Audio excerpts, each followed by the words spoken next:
प्रकृति भाव संधि में क्या होता है, सूत्र जो है प्लुत परगृहा अचिनित्यम, माने प्रकृति भाव का अर्थ है कोई भी संधि ना होना, अर्थात ज्यों का त्यों रहना। प्रकृति का मतलब होता है कोई भी संधि ना होना, अर्थात कोई परिवर्तन यहाँ पर होगा नहीं।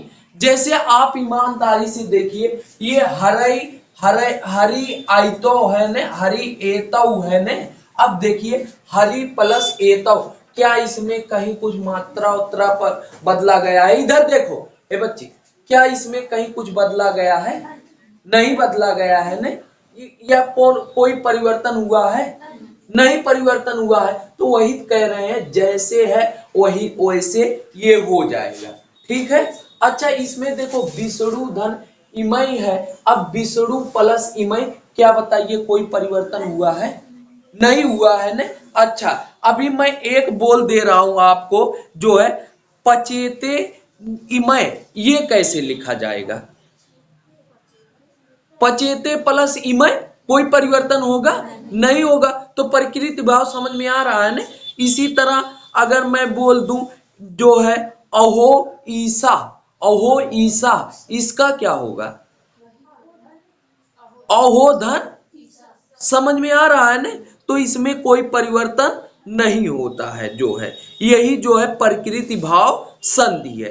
बात समझ में आ रहा है ना, ये चीज है। अच्छा अब देखो एक बार आज ट्रिक दिमाग में बैठा लो, जो सर आपने वादा किया था मैं लास्ट में ट्रिक बताऊंगा, वो ट्रिक थोड़ा आप बता दीजिए। अब देखो ये बहुत इंपॉर्टेंट चीज है, ट्रिक अब मुझसे सुनो। ट्रिक क्या सुनोगे?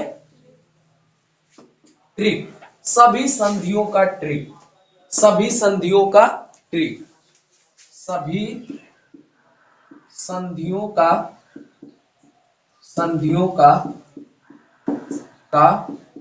ट्रिक, ठीक, सभी संधियों का ट्रिक। ध्यान दीजिए, पर इसमें क्या है? दीर्घ संधि का ट्रिक, दीर्घ संधि। इसमें क्या है? ट्रिक केवल समझा जाता है। देखिए जब बड़ी ई की मात्रा आए, जैसे रबीस हो गया, जब बड़ी ई की मात्रा आए, अभी तक आपने जितने में देखा बड़ी ई की मात्रा, जैसे रबीस हो गया, रा बापे बड़ी मात्रा बीसा खाली, रबीस हो गया है कि नहीं। इस तरह से कोई भी बड़ी की मात्रा आए तो वहां दीर्घ संधि। अब बीच में बड़ा आ का मात्रा है, जैसे विद्यालय हो गया, बात समझ में आ रहा है ना, देवालय हो गया, तो बीच में बड़ा आ का मात्रा आ रहा है कि नहीं? दीर्घ संधि। अब बड़ा ऊ की मात्रा आए, जैसे भानुदया हो गया, भानुदया हो गया, तो इसमें क्या आ रहा है? बड़ा ऊ की मात्रा आ रहा है कि नहीं? तो जहां पर बड़ा ऊ की मात्रा बीच में आए, बड़ी ई की मात्रा आए, बड़ा आ की मात्रा आए, बड़ा ऊ की मात्रा आए, बात समझ में आ रहा है ना। इस तरह से या तो बड़ी री आए, जैसे मातृडम, इस तरह से जहां भी तुम्हें दिख जाए मातृडम जो है, तुरंत वहां कौन सी संधि लगाओगे? दीर्घ संधि। दूसरा है गुण संधि। गुण संधि में क्या होता है? जहां पर तुम्हें केवल ऊपर एक डंडा दिखाई दे, जहां तुम्हें केवल क्या दिखाई दे? एक डंडा ऊपर दिखाई दे, वहां पर गुण संधि। जैसे रमेशा हो गया है कि नहीं, सुरेशा हो गया, मतलब कहीं भी एक डंडा, वहां गुण संधि। विरुद्ध संधि क्या होता है? जहां पर कितना डंडा दिखाई दे ऊपर? विरुद्ध संधि जो है जहां पर जो है आपको ऊपर दो डंडा दिखाई दे, वहां पर क्या होगा? विरुद्ध संधि होगा। जहां पर ऊपर दो डंडा दिखाई दे, वहां पर क्या होगा? विरुद्ध संधि होगा। समझ में आ रहा है ना। अगला क्या है? अगला यर संधि, या वा यर संधि। यर संधि का ट्रिक क्या है? यर संधि का समझो, यर संधि का ट्रिक क्या है? यर संधि का है या वा रा ला से पहले कोई आधा अक्षर हो, से पहले क्या हो? कोई आधा अक्षर हो, कोई क्या हो? आधा अक्षर हो। या रा ला वा से पहले कोई आधा अक्षर हो, वहां पर कौन सी संधि होती है? यर संधि होती है। इसका भी ट्रिक दिमाग में बैठा। इसके अलावा अगला है अयादि संधि। अयादि में क्या है? जब बीच में जो है आय आ जाए, ठीक है। जैसे वहां पे बड़ी बड़ा जो है ये सब आता था, अब इसमें अयाद में क्या है, बीच में आय आ जाए, आय आ जाए बीच में, बात समझ में आ रहा है ना।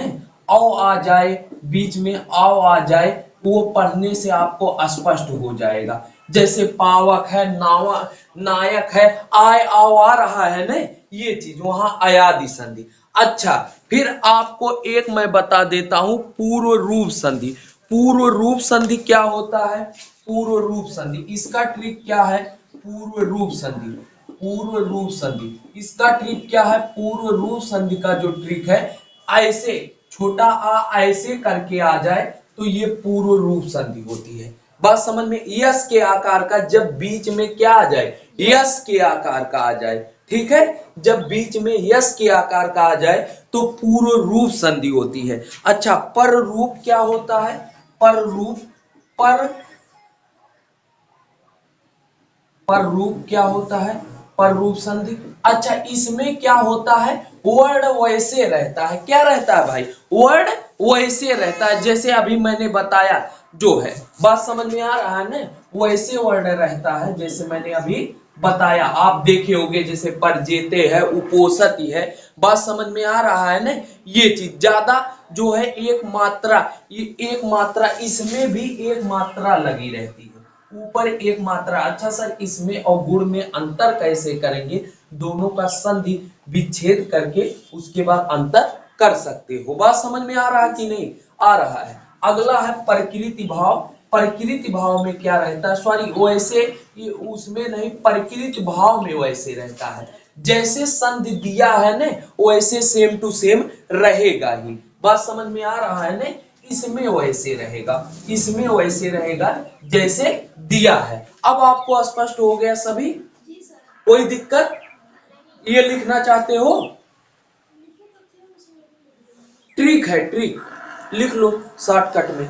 और इसी के साथ नमः संस्कृताय मित्रों, आप लोग लिख लो।